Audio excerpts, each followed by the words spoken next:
Hey,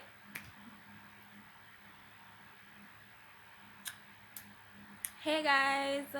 So, welcome to another video. From the description, you guys already know what this video is going to be about. And thank you for watching. As always, remember to like and subscribe if you haven't already done so. Right? So, as I said, y'all read the description or the new mega top ball. And a lot of people who have been asking like, oh, why didn't you post all Christmas, why didn't you do a vlogmas or something, like I really wasn't in the mind frame to do that, and I didn't make any videos because I really wasn't in good health to do that. So yes, but I'll be talking to you guys today about my whole hospitalization. So there we go. Hospitalization. Yeah. It was terrible, by the way. But it all started off by I went to work on a Sunday, and for the entire day I didn't eat because like I didn't want anything that they had there. So I was all like, when I get home I'll get something to eat because I never want a KFC, I never want a Burger King, and I never want a food from up the road. So I was like, when I get home I make my own food and I'm gonna be Gucci, right? Because this is something that sis does, like not all the time but every now and then when I just feel for my food, or yeah. So anyways, I left work the day at 5 with one of my closest friends, and she was supposed to meet her boyfriend, so she wasn't coming home with me that evening because we normally take the same taxi because we live in the same vicinity ish. Yeah, so because she was going to meet her boyfriend or whatever, we ended up meeting him, and then they followed me to the taxi stand so I could get a bus to go home while they do whatever after. So while at the bus stop, like I just started to feel faintish, like faintish. I've never fainted in my whole life, so like when I felt like my body was literally shutting down, I didn't know what to do. And then I was like, Daisy, I really don't feel good. And she was all like, what's wrong with you, Wana? And she was all like, by the way, Daisy is like yay shorter than me. So I was at the bus stop, this is her shoulder, and she was all like, rest your head on my shoulder if you don't feel good. And I was like, sure. And I rested my head on her shoulder and thing, and then same time a taxi came because I felt myself falling. A taxi came and she put me in the taxi and she paid the driver and she let the driver know we're coming off and whatever, and she was all like, you thirsty? I was like, yeah, I want some water. So there was a gas station at the taxi stand, so she went to the gas station and she got me some water. However, the water she got me was cold, and the driver of the taxi noticed this and he was all like, my girl, what you try to kill her off? You can't get her cold water while she not feel good. You have to get her warm water. So she had to run back to the gas station, get me some more warm water while the taxi was loaded and waiting, and get me the water. And I drank some water and I didn't feel all that bad. So I live on like March Pen Road, and the taxi lets you off in the main town of Spanish Town. So the taxi left from Halfway Tree to Spain. During the ride I was like, partially I was trying to fall asleep and whatever, but not too asleep where I missed my stop, although I'm coming off at the last stop. But yeah. So anyways, I came off the taxi and the driver was all like, you good? I was all like, yeah mama, alright. P.S. Sis was dying. I was deading. I don't know why I tell him alright, but I was our deading. So, anyways, came up the taxi, and you know, say there's a walk from Spain, like a good about 5 minutes walk, cause I walk fast. But that day, that walk felt like it was 15 minutes. So I walked home from Spain, cause that's what I normally do. And when I got home, I just felt so tired and so hungry, and I was just like, oh my gosh, I can't do this. So I called one of my friends who live next door, and she was all like, Wamsia, you don't sound like you're okay, like you're okay. And I was all like, no girl, I feel sick, I'm hungry, like buy me something to eat, and when you come over here, I'm gonna give back the money. So whatever. So anyway, she said, girl, me I come, no. And she came. When she came, like as soon as she reached the doorway, and she was all like, Wamsia, sis, bruh, a ball must start ball. Like literally living I what I bawled like a baby. And I was like, I don't know, I just don't feel good, man. I just don't feel good. So she was all like, alright, I'm not gonna leave you here alone, because you know I live alone, so me being sick wouldn't be a good thing for me to be alone at home, because like if once look at tea or look at ramen, nobody not there for do it to me. So she was all like, spend the night over my place, and I can get for watch you and feed you and nothing, you know. So that happened, and said okay, went over to her place, and I was in her know that I want some food.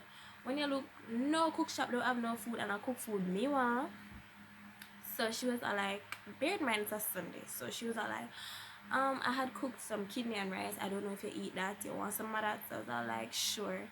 Me not eat kidney, me not eat liver, but I was hungry and I was deading, so I said yes. Anyways, she she hot up the food, and she gave me some, and she was there trying to feed me, because remember, you know, sister burn up with fever at this point, and sis weak out. I just want to sleep, but at the same time me I did feel hungry. So she was there, and she feeding me and feeding me and feeding me. I didn't even eat half of the food, but then niggeritis licked me, and I want to sleep. So I ended up sleeping. Right? Them time the eater kill me because my fever. And I slept. The following day, I woke up. I remember I woke up, and the fever was still extremely high.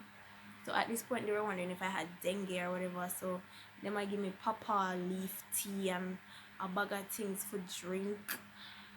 For the whole day, like they might try to carry me out of the house. They might feel a hold on for me for me get for walk and all them something there. It was a terrible experience.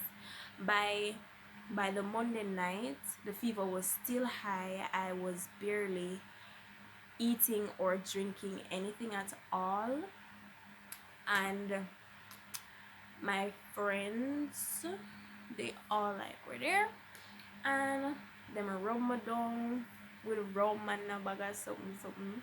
I remember that, right? But there was this point where they said that they were speaking to me, and I was not responding. Like, yeah, they might talk to me, they might ask me the password for my phone, and me not respond. So in the night, them decide say, yo, I get our dress, carry her to the hospital. Worst decision ever. From your ear hospital, you know say that now go on. So anyways, I'm carrying me to the hospital, and during all of this, I don't remember none of this. I don't remember how I reached the hospital. I just know that I woke up in the hospital. I woke up like 2 times. The first time I woke up, I was like on an iron table thing, and I was screaming. I was all like, that hurts, like stop, that hurts. But I guess that was the point where they were putting in the catheter. If you don't know what a catheter is, it's like a urine bag that they insert into your coochie. Yeah, it was awful. And I am going to put a picture right here of me with my pee bag. Like my boyfriend snapped that picture of me. Totally embarrassing, but he took it anyways. And it's good for memories. So and then I remember being knocked out, like completely knocked out, because I guess it was really painful when they were putting it in, and they had to like hold me down to do that, because I was like, I'm not sitting still. So I guess they gave me some anesthesia stuff and knocked me out. So the second time when I woke up tied to a wheelchair with gauze. Like my hands were tied to the wheelchair with gauze. I'm like, what is going on? Anyways, a nurse came for me like a few minutes after I woke up. A nurse came in the room and she was like, "Oh, you're awake?" And I was like, because at that point I wasn't speaking. Like I could comprehend what they were saying, but it's like everything was jumbled in my head. I wasn't able to comprehend. Well, I was able to comprehend but not formulate a sentence. Yeah. So anyways, she took me out of the room that I was in initially, and she brought me into the waiting area, because I was in the emergency room. Brought me to the waiting area where there was a bag of other sick people, and this whole time I'm just clueless. Like my brain was empty. Like I didn't even remember about no goddamn phone or nobody.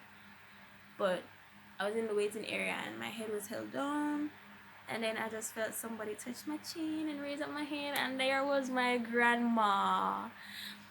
Everybody who knows me knows that I was raised by my grandma, but I decided to go on my own for various reasons, right? But I'm still a grandma's girl. And when I saw my grandma come visit me in the hospital, it was the happiest moment ever. Like it's one of the happiest times I ever got to see my grandma. So like she actually came. Bear in mind, from I moved out, me and my grandma haven't been on great terms because she didn't want me to move out. But we spoke, but we weren't on great terms, So when I saw her at the hospital, I was all like, oh my gosh, she actually came, right? So anyways, she came, she brought me clothes, she asked me what I wanted to eat, and I told her I just wanted some soup. And she got me the soup, and I was just so happy to see her. And I saw my big cousin too, because I have this big cousin who is like an auntie, because she's older and she's always there. Like she's literally always there for me. If something is supposed to happen to me, I know that there is that one cousin who I can call and depend on to say, yeah, she gonna be there, she gonna have my back and whatever, right? She been my rider from day one, from I was born, So yeah. Then no, after all of that, they were trying to discharge me to get me to a private doctor, because we all know say Spanish Town Hospital is not a good place to be, and plus it's uncomfortable, nothing do nice about it, right? So when grandma tried to discharge me, they were all like, oh no, it don't make no sense you try to discharge her, because if she go to a private doctor, they're just going to give her a referral to come back here. So I ended up having to stay into the hospital for the entire week. I did not get discharged until Friday evening. But while I was at the hospital, the food was horrible. And then there was this lady who had the audacity and the gall to look at me and tell me that I was going dead. You're not all you're going dead in here. I'm like, first of all, sis, you just being bitter. because I have visitors who bring me food and yogurt and fruits, while you have to be in here eating the hospital food that tastes horrible. So because I wasn't eating the hospital food, she was all like, I'm going to get in here. Like, lady, no. Mm-mm. So, yeah, and then they didn't have any beds for us, for like about 8 of us. So we had to sleep on the floor when night came. It was really awful, really, really, really awful. And then in the middle of the night, you'd hear people screaming, all of that stuff. Wasn't a good experience. I got my clothes stolen in that hospital. Like, my grandma packed me a bag when she first came there to look for me, and by the next day my underwears were missing, my clothes was missing, like, oh. And while I was there, I also got to realize my true friends versus my not so true friends. So I guess out of all of that, I gained knowledge of that, right? It's like, you see, when you're at your lowest point, that's when you really find out who's gonna be there for you, who's gonna come actually visit, who's gonna actually check up on you, or none of that, right? And I really appreciate all the people who checked up on me, who knew I was in the hospital and checked up on me and visited, brought me fruits and all those stuff, who took the time up from work. Like, I really appreciated it. What did I really appreciated it. And yeah, just thank you. Like, really, thank you. And for those who didn't, it's whatever. But you just can't be a part of me, my life anymore. It's just that simple. What else about the hospital was I supposed to say? Yeah, I got discharged and I decided I was gonna stay with my grandma for like a week and got some good food. And for those who was wondering like what was wrong with me, when my grandma asked the doctor, they were letting her know that I don't have any medical issues, so they don't know what's wrong with me. So yeah, but it was a really tough time for me. And when I came out, I went to a private doctor like a couple days after, like 2 days after, and I was diagnosed with major depression. So yeah, that's pretty much what happened, and that's why I haven't been here to post as often as I'd like to. But hopefully this year is a new year and I will be posting more. And yeah, so you guys can definitely look out for that. By the way, yeah, new year, new year. Happy New Year, everybody. And I hope that you all believe that this will be your year. Despite everything, think that this year gonna be your year. Okay? So thank you for watching. Remember to like,